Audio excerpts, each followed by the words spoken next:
প্রত্যেকটি মানুষকে তাওহীদবাদী হতে হবে, শিরক মুক্ত হতে হবে। শিরক হলো মাজারগুলিতে গিয়ে মনের আশা আকাঙ্ক্ষা সেখানে বলা, এটি হচ্ছে শিরক। এই কাজ আপনারা করবেন না। কুমিল্লা কি মাজার আছে? আছে? কোন মাজারে যাবেন না, কোনোদিন যাবেন না, কোনো প্রয়োজন নাই। বিপদে পড়েছে উযু করবেন, মসজিদে চলে যাবেন, সুবহানাল্লাহ বলেন। মসজিদে গিয়ে 2 রাকাত কাজায়ে হাজতের নামাজ পড়বেন, আল্লাহর কাছে কাঁদবেন। মাজারে যিনি শুয়ে আছেন বিশ্বাস করেন, কোরআন শরীফ আমার সামনে, বিশ্বাস করুন যিনি কবরে শুয়ে আছেন আপনাকে 4 পয়সার উপকার করতে পারবে না। মাঝখানে আপনি শিরকের গুনাহ নিয়ে আল্লাহর দরবারে হাজির হবেন। মাজারে টাকা দিবেন না, পয়সা দিবেন না, মানত করবেন না। মাজার একটা ব্যবসা। মাজার আজকাল কি? মাজার আর রস সব ব্যবসা। আপনারা এইসব কাজে যাবেন না। আগরবাতি, মোমবাতি, চাদর দেওয়া, মশারি দেওয়া, এগুলো মুসলমানের কাজ না। হিন্দু, খ্রিস্টান, বৌদ্ধ যা করে আমরা কি তা করতে পারি? জোরে বলেন পারি? কবরে যদি একটু চিন্তা করেন ভাইরা, মাথাটা একটু খাটান, কবরে যদি চাদর দেওয়াই লাগে তাহলে রাসূল কারীম সাল্লাল্লাহু আলাইহি ওয়াসাল্লামের কবরের উপরে সোনার সুতা দিয়ে চাদর দেওয়া উচিত ছিল। তুলার সুতা না, সোনার সুতা। আর ওই রকমের দেওয়ার সিস্টেম হলে উম্মতেরা সোনার সুতা না, নিজের বুক নিজে ভাইয়া কলিজা পার করে রাসূলুল্লাহর কবরের উপর দিয়ে দিত। নবীর পরে সম্মান সাহাবায়ে কেরাম। সাহাবায়ে কেরামদের কবরের উপরে চাদর নাই, আগরবাতি নাই, মোমবাতি নাই, গোলাপ পানি নাই, গম্বুজ নাই। মাজার একটা হইছে, সেটার গম্বুজ বানাইতে হবে। কেন গম্বুজ বানাবে? দরকারটা কি? তওবা করুন, জিন্দেগিতে আর কোনোদিন মাজারে কোনো সাহায্য করবেন না, 1 পয়সাও না। টাকা পয়সা দিবেন, টাকা পয়সা দিবেন, এতিমকে দিবেন, ভিক্ষুককে দিবেন, বিধবাকে দিবেন। পরীক্ষা দিতে পারে না, ফি দিতে পারে না, পরীক্ষা দিতে পারছে না, ওরে দেন। বাড়িতে চাল নাই, পানি পড়ে, ওরে দেন। অন্ধ মানুষকে দেন, লুলাকে দেন, এতিমখানায় দেন, মাদ্রাসায় দেন, টিউবওয়েল বানায় দেন যেখানে পানি নেই। এই সব কাজ করেন, সওয়াব হবে। সুবহানাল্লাহ। মাজারে, কোন মাজারে, আজকের মাহফিলে যত লোক হাজির হয়েছেন, কোন মাজারে কোন টাকা পয়সা, আগরবাতি, মোমবাতি, চাদর জিন্দেগিতে দেবেন না। কারা দেবেন না? হাত উঁচু করে দেখা। আলহামদুলিল্লাহ। হাত নামা, হাত নামা। এরপরে থামেন, থামেন। এরপরে দেশে আজ অশ্লীলতার সয়লাব আমরা দেখতে পাচ্ছি। গতকালও আলোচনা করেছি। গত 5 বছর যারা ক্ষমতায় ছিলেন, অভিনয় নিয়ন্ত্রণ আইন তারা তুলে ফেলেছিলেন। অভিনয় নিয়ন্ত্রণ একটা আইন ছিল, কতদূর অভিনয় করা যাবে, একটা মেয়ে তার কাপড় কতটা কমাইতে পারবে, নাচে গানে অভিনেতা অভিনেত্রী একসাথে কতটা জড়াজড়ি করতে পারবে, এর একটা নিয়ম কানুন আগের থেকে ছিল। সেই নিয়ম কানুন ওই 5 বছরে তারা আইন পাশ করে নিয়ন্ত্রণ আইনটা তুলে দিয়েছে। ফলে কাপড়েরও বালাই নাই, আর জড়াজড়ির এমন সব ছবি যা কোনো মানুষের দেখার কোনো উপায় নাই, যেগুলি দেখলে চোখ সাবান দিয়ে ধোয়া লাগে। নাউজুবিল্লাহ বলেন। বাংলাদেশ সুপ্রিম কোর্ট, বর্তমান সরকারের আমলে বাংলাদেশ সুপ্রিম কোর্ট সুমোটো আইন জারি করেছে, যে সমস্ত অশ্লীল ছবি করা যাবে না, অশ্লীল পোস্টার লাগানো যাবে না। আমি গতকাল এখানে বলেছি, কুমিল্লার ডিসি সাহেবকে আমি গত রাত্রে তার সঙ্গে আমি কথা বলেছি, তিনি একমত হয়েছে। কুমিল্লার কোন দেওয়ালে সিনেমার অশ্লীল পোস্টার থাকতে পারবে না। সিনেমা ব্যবসায়ীদের বলে দিবেন, আপনারাও বলে দিবেন তাদেরকে, সিনেমার ব্যবসা করো, অশ্লীল ছবি দেখাইতে পারবে না। বাইরে লেখা থাকবে, একটার ভিতরে কাটপিস দেখাবা ইংলিশ ছবি। এই হারাম ব্যবসা, সিনেমার ব্যবসা যারা করে ওদের মতো কপাল পোড়া আকাশের নিচে জমিনের উপরে আর নাই। কারণ কি জানেন? কারণ কি? আরে বাবা থামো। কারণ কি সেটা শোনে। কারণ হচ্ছে, মসজিদ যে বানাইল, ওই মসজিদে যতদিন নামাজ হবে, জিকির হবে, তেলাওয়াত হবে, কিয়ামত পর্যন্ত যে পয়সা দিয়েছিল সে সওয়াব পাবে। আর সিনেমা যে বানাইলো, সিনেমা দেখিয়া এরকম বই কি কুমিল্লা আসছে? এমন একটা লোকেরা বলাবলি করতেছে, সুবহানাল্লাহ, এমন একটা ছবি আসছে যারাই দেখলো সব উমরা করতে রওনা হয়ে গেছে। এমন ছবি আসছে যা দেখিয়া সমস্ত মানুষ তাহাজ্জুদ পড়া শুরু করছে। এরকম হয়েছে। যত ছবি আসলো, ছবি দেখলো, পরের মেয়ে কেমনে হাইজ্যাক করবে, কেমনে ব্রিফকেসের মধ্যে বন্দুক রাইফেল উনি ভাঙ্গে চুড়ে থুইয়া 10 তলার গ্লাস ভাঙ্গা লাভ দিয়ে পড়ে, খালের মধ্যে পড়ে, নদীর মধ্যে দিয়ে ফুড়িয়ে উঠে, পাহাড়ের উপর দিয়ে পরের মেয়ে নিয়ে দৌড় দিল। এইসব সন্ত্রাসী, ডাকাত, জেনাকার, বদমাশ তৈরি করা হয়। ঠিক না বলো? এই সিনেমা যারা বানাইছো কান খুলে শোনো, এই সিনেমা যারা দেখতে আসলো, জোহরের নামাজ গেল, মাগরিবের নামাজ গেল, আসর গেল, এশার নামাজ গেল, ঠিক কিনা? এতগুলো নামাজ গেল, আর তারপরে চরিত্র নষ্ট করলো, চরিত্র নষ্ট করে ফেন্সিডিল খাইলো, এরপরে চুরি করলো, ডাকাতি করলো, সন্ত্রাস করলো, জেনা করলো। বেটা তুই মর, যে সিনেমা বানাইছো মর, মরে দেখবি কিয়ামত পর্যন্ত এই সিনেমা দেখে যত লোকের চরিত্র নষ্ট হয়েছে সমস্ত পাপ মাথায় দিয়ে কিয়ামতে আল্লাহর দরবারে দাঁড়াতে হবে। সুতরাং সিনেমার ব্যবসায়ীরা কানে ধরে সিনেমার ঝাঁচা বেড়ে দূর করে দাও।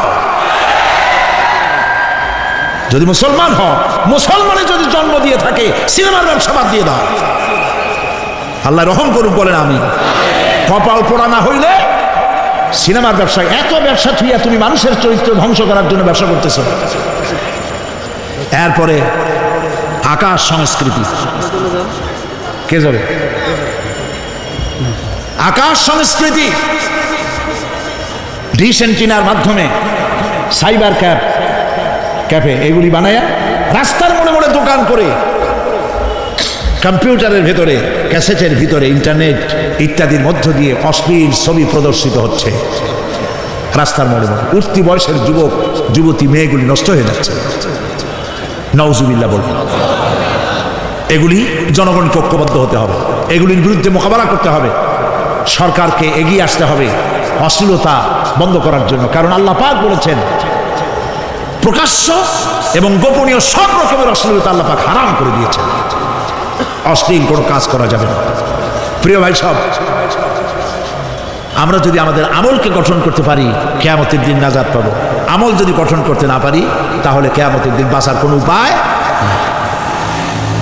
প্রিয় ভাইয়েরা, এই জন্য আল্লাহ রাব্বুল আলামিন কোরআনে কারীমের মধ্যে বলেছেন, আল্লাযী খালাকাল মাউতা ওয়াল হায়াতা লিয়াবলুয়াকুম আইয়ুকুম আহসানু আমালা। আমি পরীক্ষার জন্য এই জীবন দিয়েছি, তোমাদেরকে পরীক্ষা হবে। এই পরীক্ষা জীবন আর মৃত্যু দুটি জিনিস দিয়েছি পরীক্ষা করার জন্য। এই পরীক্ষায় যেন তোমরা পাশ করতে পারো। পরীক্ষা আসছে, এখন প্রশ্নপত্র সব পাশ করে দেওয়া হয়েছে। প্রশ্নগুলি সঠিকভাবে আদায় করুন, প্রশ্নগুলি পড়ুন এবং জীবনটাকে সেইভাবে গড়ুন। নামাজটা সহি করে আদায় করুন। বহু মুসলমান আছে নামাজই পড়ে না, নামাজ পড়তে জানেও না। নবী করিম সাল্লাল্লাহু আলাইহি ওয়াসাল্লাম বলেছেন, সাল্লু কামা রাআইতুমুনি উসাল্লি। নামাজ পড়ো সেইভাবে যেভাবে আমাকে তোমরা পড়তে দেখো। সুবহানাল্লাহ। আর রাসূলুল্লাহ কেমন নামাজ পড়তেন? এইটা বর্তমান বিশ্বের শ্রেষ্ঠ হাদিস বিশারদ আল্লামা নাসিরউদ্দিন আলবানী তিনি ইন্তেকাল করেছেন। আল্লাহ পাক তাকে জান্নাতুল ফেরদাউসের মেহমান বানায়নি, বলেন আমিন। তার লেখা বই আছে রাসূলুল্লাহ সাল্লাল্লাহু আলাইহি ওয়াসাল্লামের নামাজ, বইয়ের নাম রাসূলুল্লাহ সাল্লাল্লাহু আলাইহি ওয়াসাল্লামের নামাজ। ছোট্ট একটা বই। এই বইটা আপনারা কিনবেন। এই বইটা যেভাবে লেখা আছে নামাজ সেইভাবে পড়বেন। নামাজ রাসূল করিম ঠিক যেভাবে পড়েছেন ওইভাবেই লেখা আছে। আপনি আন্দাজে পড়লে হবে না, টুকুর টাকুর করে কয়েকটা সেজদা দিলেই হবে না। তা দিলে আর কান, একটা সেজদা থেকে আরেকটা সেজদার মাঝখানে সময় দিতে হবে, রুকু থেকে দাঁড়ায় সময় দিতে হবে, ধীরে ধীরে নামাজ পড়তে হবে। অথচ আমরা নামাজ পড়ি সব থেকে ব্যস্ততার সাথে, দ্রুত, রকেট সার্ভিস। কোরআন শরীফের ভিতরে নামাজের গুরুত্ব সর্বাধিক দেওয়া হয়েছে। নামাজের কথা কয়বার বলা হয়েছে? ৮২ বার। ৮২ বার আল্লাহ পাক বলেছেন নামাজ আদায় করো। ৮২ বার বলেছেন। আর নবীজি বলেছেন, লা দীনা লিমান লা সালাতা লাহু। যার কাছে নামাজ নাই তার কাছে দিন বলে কোনো জিনিস নাই। মান তারাকা সালাতান মুতাআম্মিদান ফাকাদ কাফারা। ইচ্ছে করে যে ব্যক্তি নামাজ ছেড়ে দিল কাফের হয়ে গেল, বলেন নাউজুবিল্লাহ। কিয়ামতের দিন, বুখারী শরীফের হাদিস, আল্লাহ পাকের নবী বলেছেন কিয়ামতের দিন সর্বপ্রথম আল্লাহ জিজ্ঞেস করবেন, বান্দা নামাজ পড়ছো কিনা। প্রথম প্রশ্ন কি বলেন? প্রথম প্রশ্ন কি? যার নামাজ কবুল তার সমস্ত নেক আমল মঞ্জুর, যার নামাজ কবুল হবে না কোনোটাই মঞ্জুর হবে না। কথা বুঝতে পেরেছেন? নামাজ সঠিকভাবে আদায় করতে হবে। নবী করিম সাল্লাল্লাহু আলাইহি ওয়াসাল্লাম ইন্তেকালের ৫ দিন আগে থেকে জ্বর আক্রান্ত হলেন, রোগাক্রান্ত হলেন, জ্বরে আর মাথার যন্ত্রণায় অস্থির হয়ে যেতে লাগলেন। বেহুশ হন, আবার হুশ হন। যেদিন তিনি ইন্তেকাল করবেন তার আগের দিনেও তিনি জোহরের নামাজ পড়ার জন্য সাহাবীদের কাঁধের উপরে ভর দিয়ে নামাজ পড়তে গেছেন। পা উঁচু করে নিতে পারেন নাই, পা টেনে টেনে নিয়েছেন। তিনি সেখানে খুতবা দিলেন, বললেন, ও আমার উম্মতেরা, এই পৃথিবীতে আল্লাহ রাব্বুল আলামিন তার এক বান্দাকে পৃথিবীর সব জাগতিক সম্পদ দিতে চেয়েছিলেন, কিন্তু সেই বান্দা সব জাগতিক সম্পদকে উপেক্ষা করে আল্লাহর সঙ্গে দিদার করা বেশি পছন্দ করেছেন। কেউ কিছুই বুঝলো না। হযরত আবু বকর রাদিয়াল্লাহু তাআলা আনহু খুব কাঁদতে লাগলেন। তিনি বুঝতে পেরেছেন যে এই পৃথিবীতে সমস্ত সম্পদ দিতে চেয়েছিলেন আল্লাহ যাকে, তার নাম বিশ্বনবী। তিনি সবগুলো উপেক্ষা করে আল্লাহর সঙ্গে দিদার করা বেশি পছন্দ করেছেন। আমরা অতি তাড়াতাড়ি নবীজি থেকে নবীর এতিম হয়ে যাব। পরের দিন ঈশার নামাজের রক্ত হলো, আজান হয়ে গেল, মসজিদে মুসল্লিরা ভরে গেছে, সাহাবায়ে কেরাম সব এসে গেছেন। হুজুরের জন্য বহুক্ষণ অপেক্ষা করার পর হযরতে আবু বকর রাদিয়াল্লাহু তাআলা আনহু তিনি ইমামতির জায়গায় দাঁড়িয়ে গেছেন। নবীজি বেহুশ অবস্থায় ছিলেন ঘরের মধ্যে। হুশ আসার পর তিনি হযরত আয়েশাকে বললেন, আয়েশা, মসজিদে নববীতে এখন কি হতেছে? তিনি বললেন, নামাজ হচ্ছে। লোকেরা আপনার অপেক্ষা করেছে, কিন্তু আপনাকে না পাইয়া দীর্ঘক্ষণ অপেক্ষা করার পর আপনাকে না পেয়ে আমার বাবার ইমামতিতে তারা নামাজ পড়তেছে, কিন্তু মুসল্লিদের মধ্যে কান্নার রোল পড়ে গিয়েছে। তাদের ধারণা হয়েছে নবীজির জায়নামাজে যখন হযরত আবু বকর দাঁড়ায় গেছে, নবীজির পিছনে নামাজ পড়া আর আমাদের কিসমতে হবে না। নবীজি বলছেন, আয়েশা রে, মসজিদে নববীর দিকের দরজাটা খুলে দাও, আমি নামাজের দৃশ্য দেখতে চাই। দরজা খুলে দেওয়া হলো। নবীজি কোন রকম মাথা উঁচু করে মসজিদে নববীতে নামাজের দৃশ্য নিজে অবলোকন করে আবার শুয়ে পড়লেন। হযরত আয়েশা লক্ষ্য করে দেখেন নবীজির চোখের পানি দিয়ে কোনা দিয়া পানি বেয়ে বেয়ে পড়ছে। হযরত আয়েশা প্রশ্ন করলেন, ইয়া রাসূলুল্লাহ, নামাজের দৃশ্য দেখি কাঁদছেন কেন? হুজুর বলেন, আয়েশা রে, এটা কোনো দুঃখের পানি নয়, আমি কাঁদতেছি এই জন্যে, এই নামাজের জামাত কায়েমের জন্য তায়েফের ময়দানে অনেক রক্ত ঝরেছে, আবার উহুদের ময়দানে দান দান শহীদ হয়েছে, সাহাবায়ে কেরাম জীবন দিয়েছে। আজ আমি দেখতে পেলাম আমার উম্মতেরা জামাতে নামাজ পড়ছে। আমার ধারণা হলো ভবিষ্যতে কিয়ামত পর্যন্ত আমার উম্মতেরা এইভাবে জামাত বন্দী হয়ে নামাজ আদায় করবে। নবীজি আবার বেহুশ হয়ে পড়লেন। মসজিদে নববী থেকে আজ আর কেউ বাড়ি যায় না, সবাই কান্দে। আজ রাত বোধহয় নবীজি কাটাবেন না। মেয়েরা কাঁদতেছে, সাহাবায়ে কেরাম কাঁদতেছেন, আজওয়াজে মুতাহারাত তারা কাঁদতেছে। নবীজির আবার হুশ হলো, তাকায় দেখেন ঘরের মধ্যে কান্নাকাটি, মসজিদে নববীতে কান্নাকাটি। সব থেকে বেশি কাঁদতেছেন মা ফাতেমা। নবীজি হযরত ফাতেমার কান্না দেখে ইশারা করলেন, কাছে আয়। হযরত ফাতেমা রাসূলের কাছে গেলেন। নবীজি কানে কানে কি যেন বললেন, কান্নাটা বন্ধ হয়ে গেল। হযরত আয়েশা জিজ্ঞেস করলেন, মা, তোমার আব্বা তোমার কানে কি বললো আর কান্না বন্ধ হয়ে গেল? হযরত ফাতেমা বলে, আম্মাজি, আমার আব্বা আমাকে বললেন, মা ফাতিমা, তোমার কান্না আমার বরদাস্ত হয় না, কেঁদো না, আমি মৃত্যুর পরে সকলের আগে তোমার সাথে আমার দেখা হয়ে যাবে। হযরত ফাতেমা বলছেন, আম্মাজি, আমি বুঝতে পেরেছি আমার আব্বার এই কথার অর্থ কি। নবীজির ইন্তেকালের পরে আত্মীয় স্বজনের মধ্যে সবার আগে আমার মৃত্যু হবে আর আমার পিতার সাথে আমি মিলিত হতে পারবো। রাত যখন শেষ হয়ে এলো, নবীজির হুশ হয়েছে। তাকায় দেখেন হযরত জিবরাইল দাঁড়ানো। হযরত জিবরাইল নবীজির চেহারা মোবারকের দিকে তাকায় বলেন, আসসালামু আলাইকা ইয়া রাসূলুল্লাহ। আল্লাহ আপনাকে সালাম বলেছেন, আর আল্লাহ পাক জানতে চেয়েছেন আপনার মুখে আপনি কেমন আছেন। আল্লাহ জানেন আপনার অবস্থা কি, তারপরেও আপনার মুখে শুনতে চেয়েছেন আপনি কেমন আছেন। নবীজি বলছেন, জিবরাইল, বড় কষ্টে আছি, বড়ই যন্ত্রণা, বড়ই কষ্ট। হযরত জিবরাইল বলছেন, ইয়া রাসূলুল্লাহ, আজকে এক নতুন ফেরেশতা আমি সাথে করে নিয়ে এসেছি। এই ফেরেশতা পৃথিবীর কোন নবী অথবা কোনো মানুষের কাছে যাওয়ার জন্য অনুমতি চায় না। আজ আপনার কাছে অনুমতি ভিক্ষা চায় কাছে আসার জন্য। ওই ফেরেশতার নাম হচ্ছে মালাকুল মউত। হযরত মালাকুল মউত বলেন, ইয়া রাসূলুল্লাহ, এই পৃথিবীতে আদম আলাইহিস সালাম থেকে নিয়ে পর্যন্ত কোন মানুষের জান কবজের জন্য আমার অনুমতি চাওয়া লাগে নাই, আর কোনোদিন লাগবে না। আজ আমি আসার সময় আল্লাহ বলেছেন আপনার জান কবজের জন্য আমি যেন আপনার কাছে অনুমতি ভিক্ষা চাই। নবীজি বলছেন আমি যদি অনুমতি না দেই তো কি হবে? হযরতে মালাকুল মউত বলছেন ইয়া রাসূলুল্লাহ, অনুমতি যদি না দেন আমি ফেরত চলে যাব, আমাকে সেভাবেই বলা হয়েছে। হযরতে জিবরাইল বলেন ইয়া রাসূলুল্লাহ, হে আল্লাহ রাব্বুল আলামিন আপনার দিদারের ইন্তজার করতেছে। নবীজি বলছেন মালাকুল মউত তুমি জান কবজের কাজ শুরু করো। মালাকুল মউত যখন কাছে এসেছে, রাসূল জিজ্ঞেস করলেন আয়েশা, ঘরে যে কয়েক টুকরা স্বর্ণ ছিল সেগুলোর কি অবস্থা? ছোট ছোট 6 টুকরা স্বর্ণ ছিল। হযরত আয়েশা বলছেন হুজুর আমি এগুলো রেখে দিয়েছি। হুজুর বলছেন না, রাখতে পারবে না, আমার ইন্তেকালের আগে খয়রাত করে দাও। মুহাম্মদ সাল্লাল্লাহু আলাইহি ওয়াসাল্লাম আল্লাহর কাছে অবস্থায় উঠবে না যে তার ঘরের ভিতরে সোনা ছিল, দিয়ে দাও, খয়রাত করে দিয়ে দাও। হযরতে মালাকুল মউত রাসূলের জান কবজ শুরু করে দিলেন। রাসূলুল্লাহ জীবনের শেষ কথা বললেন আসসালাত আসসালাত ওয়া মা মালাকাত আইমানুকুম। আমার উম্মতেরা বিদায় লগ্নে বলে গেলাম নামাজ নামাজ নামাজ ছেড়ে দিও না।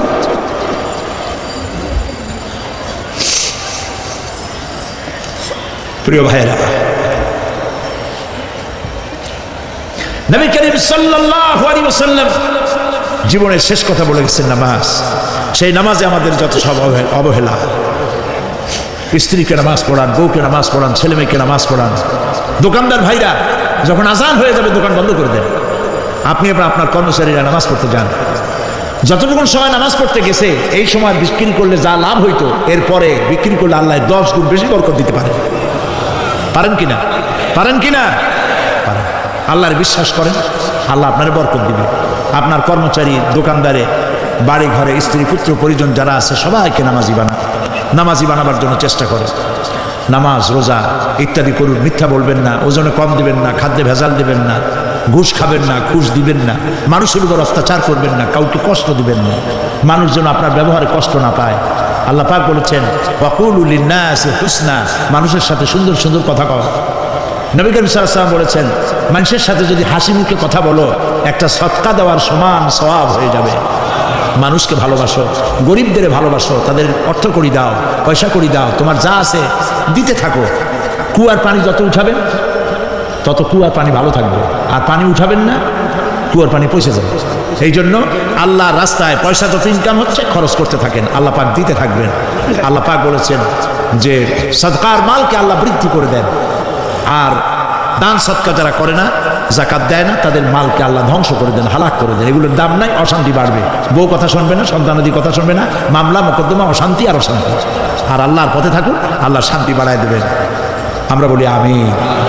প্রিয় ভাই সব, আমি কিছু আলোচনা আজকে আল্লাহ পাক যা করাইছেন এগুলি যেন আল্লাহ আমারে আমল করার তৌফিক দেন। আমি মাঝে মধ্যে ভয় পাই, একদিন তো এই খবর নিশ্চয়ই হবে যে সাইদি বিদায় হয়ে গেছে। সেদিন খালি হাতে যেন আল্লাহর কাছে না যাই, আমি যেন আসামি না হই যে আমি যা বলছি মানুষকে 40 বছর একটানা যা বললাম আমি নিজে আমল করতে পারি না। এরকম ভিক্ষুক যেন আমি না হই, আমি যা মানুষকে বলেছি আমি যেন তা আমল করতে পারি। আমি আপনাদের কাছে দোয়া চাই। আমরা কেউ বাঁচবো না, এই যে দেখা হলো আবার দেখা নাও হইতে পারে। সেই জন্য আমরা আমাদের জীবনকে যেন তৈরি করি। আপনারা কোরআন শরীফ পড়ুন, দিন শিখুন, ঈমান শিখুন, ভালো থাকুন, ভালো হয়ে চলুন। এখন মোনাজাত হবে, দাঁড়ানো ভাইরা বসে। রাস্তাঘাটে মুসলমান এক মহিলা এবং তার ছেলে, রাস্তাঘাটে যিনি যেখানে আছেন আখেরি মোনাজাত, এই মোনাজাতে অংশগ্রহণ করা একটা বিরাট সওয়াবের কাজ। সুবহানাল্লাহ। দাঁড়ানো ভাইরা বসেন, আমি তো দেখতে পাচ্ছি কোথায় কে দাঁড়ানো। বসতে বলছি, আমি তো এর আগে বলিনি একবারও যে বসান বসান। মোনাজাতের আদব হলো বসা। রাস্তায়, পথে, ঘাটে, গেটে যিনি যেখানে আছে সেখানে বসে। আর জোরে সরে জিকির করেন সুবহানাল্লাহ, আলহামদুলিল্লাহ, লা ইলাহা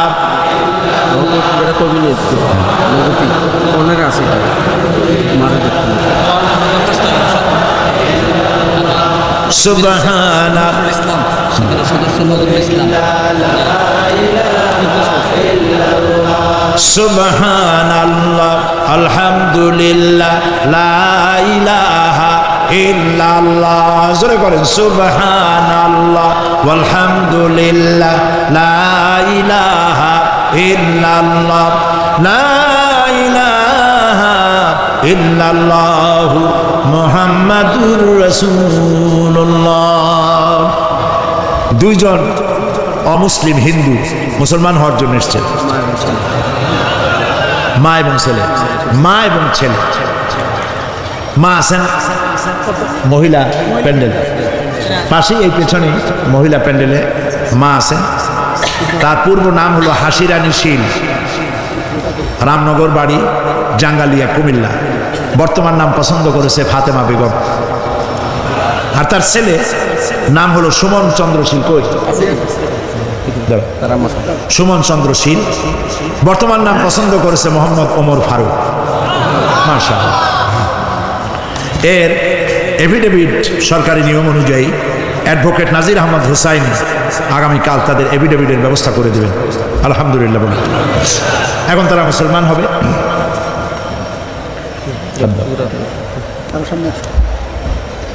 যে বোন আমাদের মুসলমান হচ্ছেন হাসি রানী, বর্তমান নাম ফাতেমা বেগম, আমরা এখানে যা পড়তেছি আপনি তাই উচ্চারণ করবেন। তুমি জোরে জোরে বলবা, আপনারা সবাই বলুন লা ইলাহা ইল্লাল্লাহু মুহাম্মাদুর রাসূলুল্লাহ।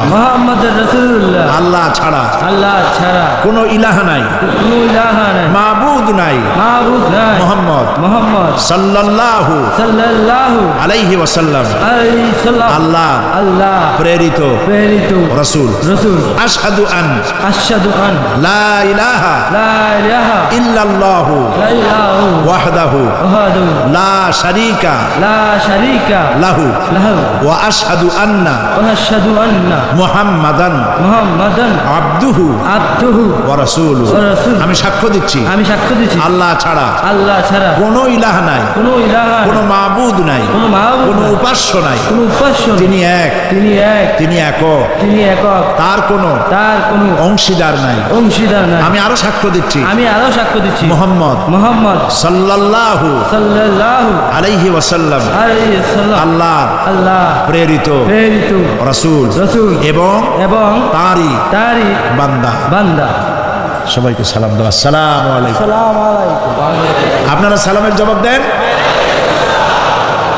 আল্লাহর এই বান্দা মাত্র কয়েক মুহূর্তে আগে ছিল মুশরিক, আর এখন আমাদের তাওহীদি ভাই। আমাদের কি হয়ে গেছে ভাই? আমাদের সকলের আমল নামায় গুনাহ আছে, এই যুবকের আমল নামায় এখন কোনো গুনাহ নাই। নিষ্পাপ, মাসুম, বেগুনাহ। আল্লাহ তার প্রতি রহম করুক, আমরা বলি আমিন। ইসলাম কবুল করার স্বেচ্ছায় সজ্ঞানে ইসলাম কবুল করার কারণে এই বিশাল লাখো জনতার পক্ষ থেকে আমি তাকে আলিঙ্গন করছি।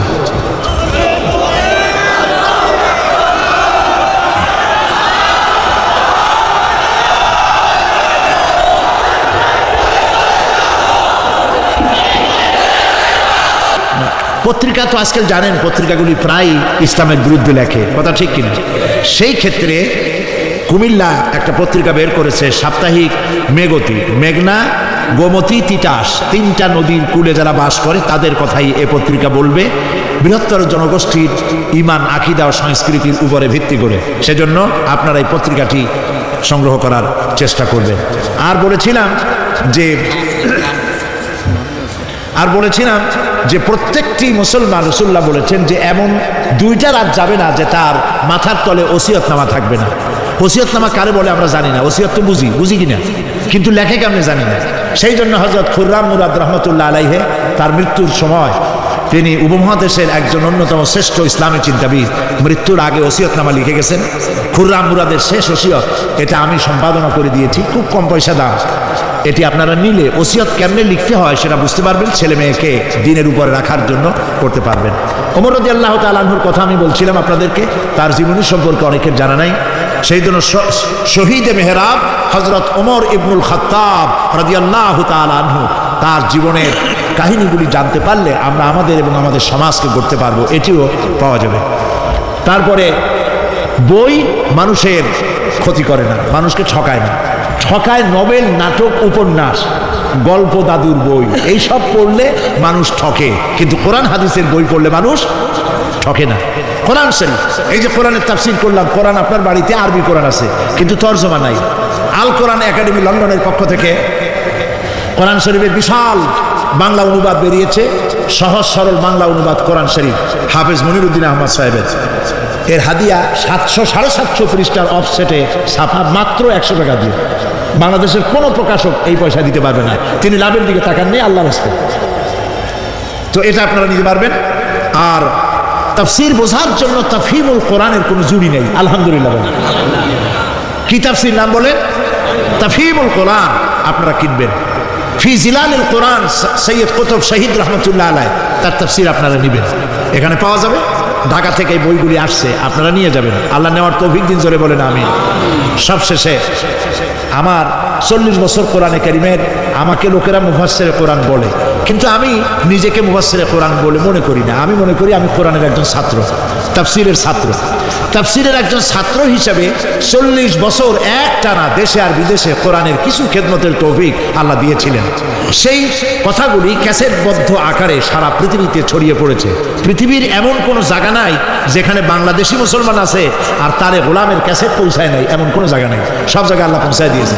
কিন্তু একদিন তো এমন হবে যে ক্যাসেট থাকবে না, আর সাইডিও থাকবে না, লেখাগুলা থাকে। সেই জন্য আমার বন্ধু মহল আমাকে খুব চাপ সৃষ্টি করলো লেখার জন্য। তাফসীর লেখা হয়েছে, তাফসীর এখন কিতাব আকারে বেরিয়ে গেছে। তাফসীরে তারা নাম রেখেছে তাফসীরে সাঈদী। সূরা ফাতিহা গতকাল বলেছি, চট্টগ্রামে তাফসীর করেছিলাম 5 দিন। সূরা ফাতিহার উপরে 46 জন হিন্দু খ্রিস্টান মুসলমান হয়েছে। সূরা নাবা করলাম, এবার 31 জন হয়েছে। চট্টগ্রামে 5 শতাধিক খ্রিস্টান, হিন্দু, বৌদ্ধ গত 24 বছরে ইসলাম কবুল করেছে, আলহামদুলিল্লাহ। সূরা আসর ছোট্ট সূরা, এই ছোট্ট সূরাটি সম্পর্কে ইমাম শাফি রহমতুল্লাহ আলাইহি বলেছেন যে এই সূরাটি যদি কেউ বোঝে আর আমল করে, হেদায়েতের জন্য, জান্নাতে যাওয়ার জন্য এই একটি সূরাই যথেষ্ট। এর উপরে 5 দিন তাফসীর করেছি চট্টগ্রামে, 36 জন হিন্দু, খ্রিস্টান, বৌদ্ধ মুসলমান হয়েছে। সূরা আসর এই ছোট্ট সূরাটির তাফসীর হয়েছে 788 পৃষ্ঠা, আলহামদুলিল্লাহ। আপনারা মেহেরবানি করে নিয়ে যাবেন তাফসীরে সাঈদী, সূরা আল আসর, এগুলি পাওয়া যাবে ওখানে। এই বিশাল কিতাবের হাদিয়া তারা রেখেছে মাত্র 200 টাকা।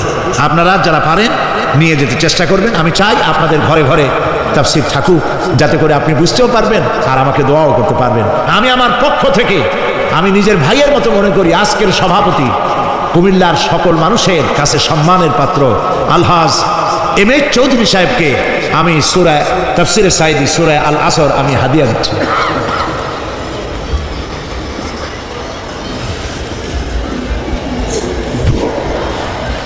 এখন মোনাজাত হবে, মোনাজাতের পর আজান হবে। স্ট্রোক করেছে। রব্বানা যালামনা আনফুসানা ওয়া ইন লাম তাগফির লানা ওয়া তারহামনা লানাকুনান্না মিনাল খাসিরিন। সবাই পড়েন আমার সাথে, রব্বানা যালামনা আনফুসানা ওয়া ইন লাম তাগফির লানা ওয়া তারহামনা লানাকুনান্না মিনাল খাসিরিন। হে আল্লাহ তাআলা, তোমার আরশে আজিম থেকে তাকায় দেখো, কুমিল্লার ঈদগাহ ময়দানে বিশাল ময়দান, রাস্তাঘাট, মানুষ উপচে পড়েছে, লাখো জনতা। আমরা গুনার বোঝা নিয়ে তোমার দরবারে হাত তুলেছি।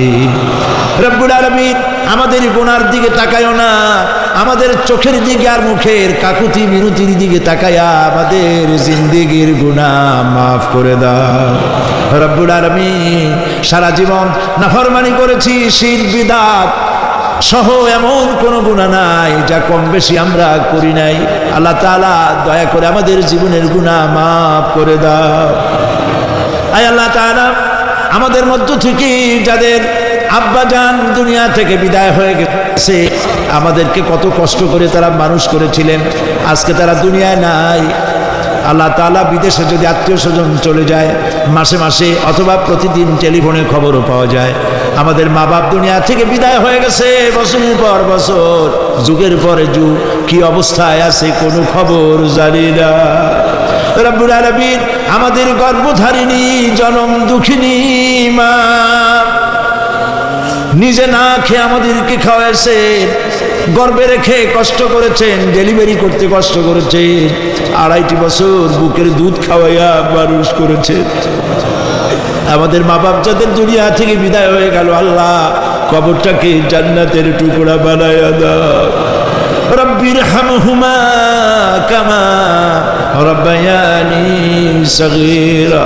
সবাই পড়েন রব্বিরহামহুমা কামা রাব্বায়ানি সগীরা।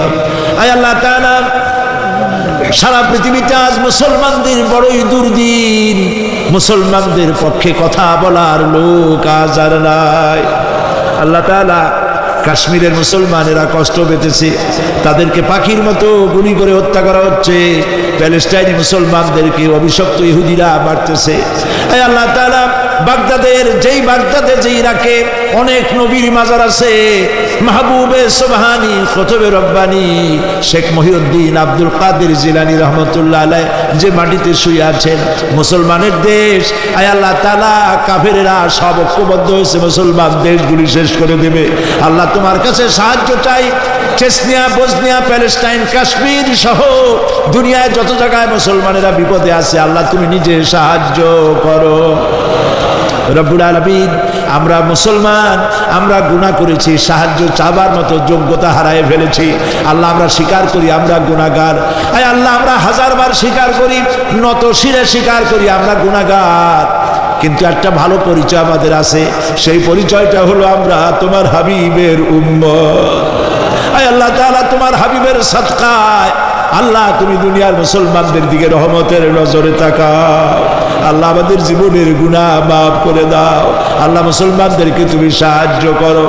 রব্বুল আলামিন, কিয়ামতের দিন যেদিন পায়ের নিচে হবে তামার মতো মাটি, গুনাহগারের মাথার চান্দি ফেটে গিয়ে মগজগুলো গলে গলে পড়বে, জিহ্বাটা নাভিস্থল পর্যন্ত ঝুলে পড়বে, ময়দানে সারা পড়বে পানি পানি বলে। আল্লাহ ওই দিনে তোমার হাবিবের হাতের কাউসারের পেয়ালা আমাদের নসিব করে দিও।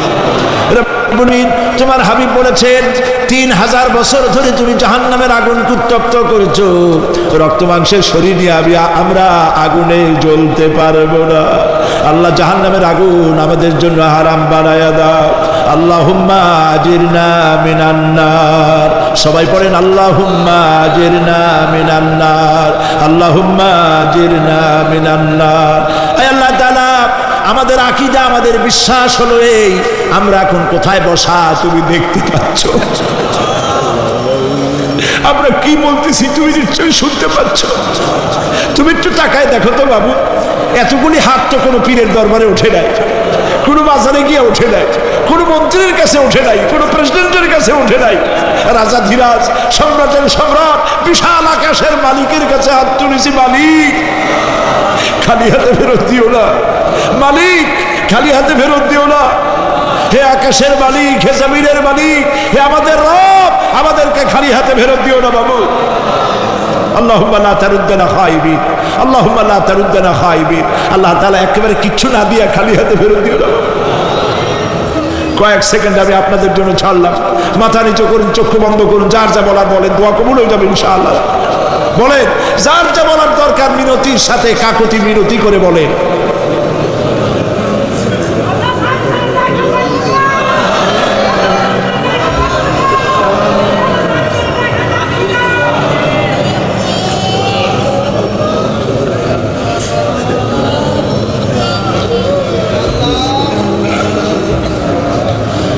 আল্লাহ তাআলা, তোমার বান্দারা, তুমি তাকায় দেখো, আসামির মতো বসছে, কি চাইতেছে তুমি শুনতে পাচ্ছ।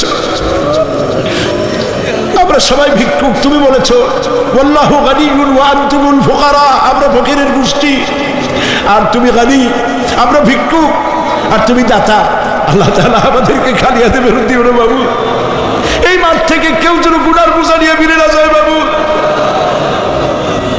আল্লাহ তাআলা সিরাতুন নবী কমিটি প্রত্যেক বছর মাহফিল করতেছে, আল্লাহ তাদেরকে কবুল করো। আল্লাহ তাআলা, জনাব এম এস চৌধুরী সাহেব বার্ধক্যে পৌঁছে গেছেন, তার স্ত্রীর প্রতি, তার প্রতি রহম করো। ওনার সাথে যারা আছে, কাজী দিন মোহাম্মদ সাহেব, রব সাহেব সহ যারা আছেন, সকলের প্রতি রহম করো। আল্লাহ তাআলা এই কুমিল্লাকে ইসলামী আন্দোলনের দুর্গ বানায় দাও। শিবিরের যে ছেলেটি ক্যান্সার রোগাক্রান্ত হয়েছে, ডাক্তার বলেছে 3-4 মাসের বেশি বাঁচবে না, কিন্তু তুমি ভালো জানো আল্লাহ পাক, আমরা এই ছেলেটির জীবন তোমার কাছে ভিক্ষা চাইতেছি বাবু, তুমি ভিক্ষা দিয়া দাও। আল্লাহ তাআলা, এইভাবে যাদের কিডনি নষ্ট হয়েছে, হার্টের বাল্ব নষ্ট হয়েছে, তুমি মেহেরবানি করে তাদেরকে তা দিয়ে দাও। আল্লাহ প্রত্যেকের প্রতি রহম করো। আল্লাহ তাআলা, আর একটা কথা বলি, তুমি তো সেই মহান সত্তা যার কাছে বেশি চাইলে অসন্তুষ্ট হও না। পৃথিবীতে সবাই বারবার চাইলে অসন্তুষ্ট হয়, তুমি বরং না চাইলে অসন্তুষ্ট হও। মাবুদ, তুমি দয়া করে আমাদের বিবি বাল বাচ্চা যা দান করেছো সবগুলিকে দিনদার বানাও, নামাজি বানাও, পরেশগার বানায় দাও। আমাদের সন্তানগুলি আমরা হেদায়েত করতে পারবো না, আমাদের স্ত্রীদের আমরা হেদায়েত করতে পারবো না। হেদায়েতের মালিক তো তুমি। তুমি দয়া করে আমাদের স্ত্রী, আমাদের সন্তানদেরকে হেদায়েত করো, মুত্তাকি বানাও, ইখলাস দাও, তাকওয়া দাও, তোমার ভয় দাও। আল্লাহ তাদেরকে হেদায়েত নসিব করে দাও।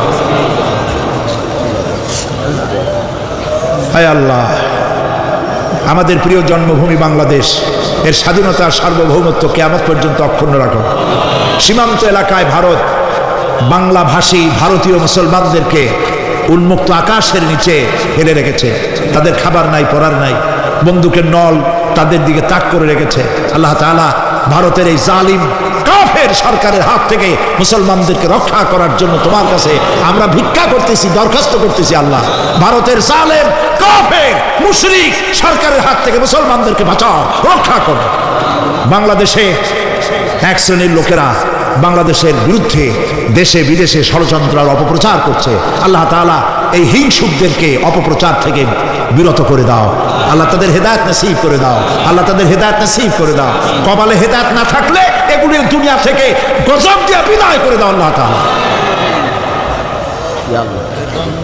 রব্বানা تقبل منا إنك أنت السميع العليم وتب علينا إنك أنت التواب الرحيم।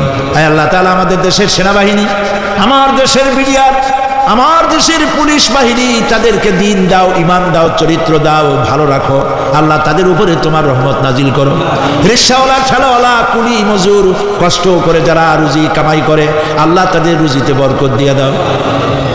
سبحان ربك رب العزة عما يصفون وسلام على المرسلين والحمد لله رب العالمين واجعل آخر كلامنا عند الموت لا إله إلا الله محمد رسول الله. السلام عليكم ورحمة الله.